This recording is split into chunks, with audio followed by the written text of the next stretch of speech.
Okay, so this is just some ending notes on why deities make me want to cry myself to sleep at night. This is, I guess, now part 4. If you're seeing this first, turn around, go back to part 1 and start there. My rogue is shaking things. I believe I left off on disguises. I don't really see player characters being able to use this as a means of attaining deityship unless they can effectively disguise themselves as a low-level deity and eventually kill and absorb it. I would recommend killing first, absorbing, disguising, and then changing name what you don't like afterwards. Just as a plot point, just as a plan in order to become a deity. This, of course, in practical terms means that you can have churches that are closely related actually be the same god, and then really screw with the player character when suddenly their god is, you know, that rival god that they've always hated, or, you know, in situations where God is, you know, a character is worshiping one god, thinking that, you know, this god stands for something when in reality it's just the evil god all along, and getting ready to go through metamorphosis. Loth went through something very similar. I believe it was after the Time of Troubles. It was during the War of the Spider Queen or something like that. Demon Spiderweb Pits. It was a whole module. She cut off power, made it look like she was dead.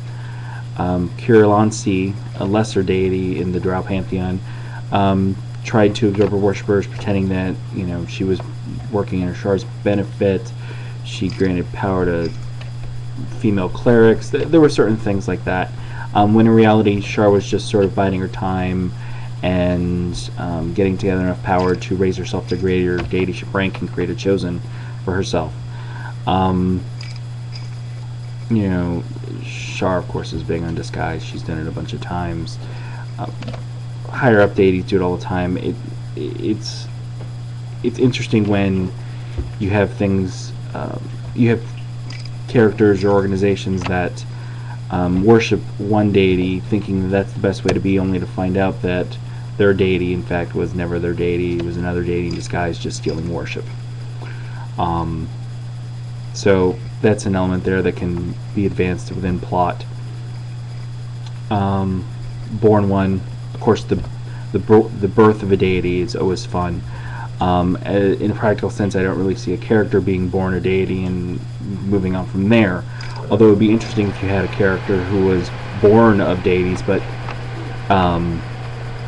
never really got his deityship. So maybe his mission is to garner enough worship or find another way to raise himself up and surpass his parents, maybe, without getting too much into Superman. You can see where something like this can happen. Born of Trickertonians, living with humans, never really know what to do, and then suddenly you're Superman.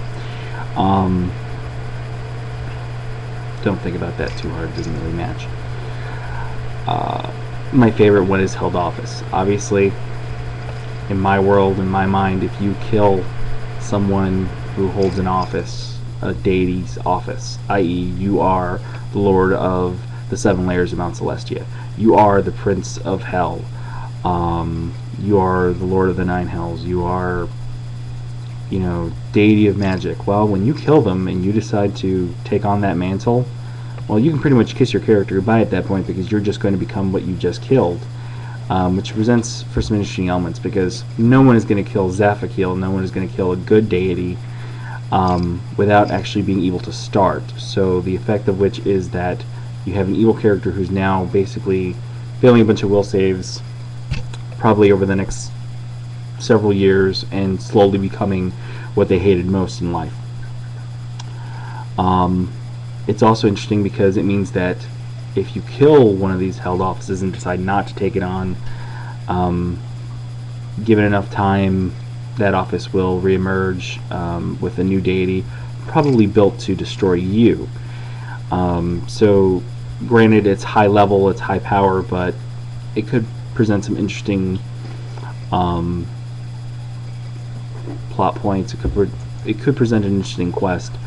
For instance, maybe there is a held office for a very minor, sort of inconspicuous, not really necessary deity, but the office exists for whatever reason.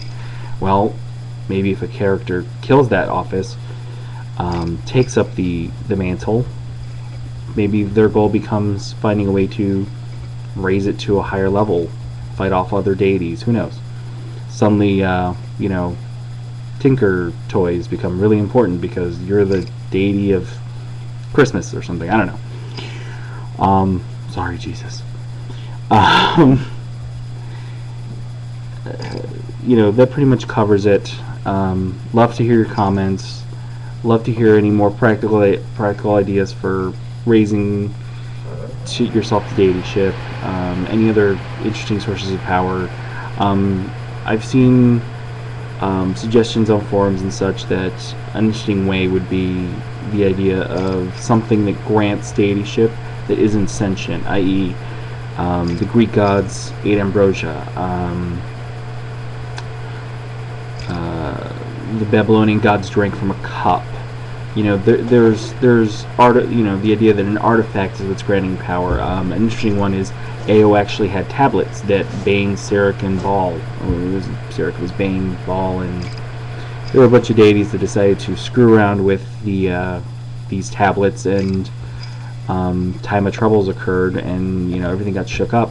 But the idea that the tablets actually list who's a god. It's an interesting idea that maybe somewhere out there there's something that if the characters can get their hands on, they could very quickly replace other deities, replace the old order, find themselves in increasingly interesting positions.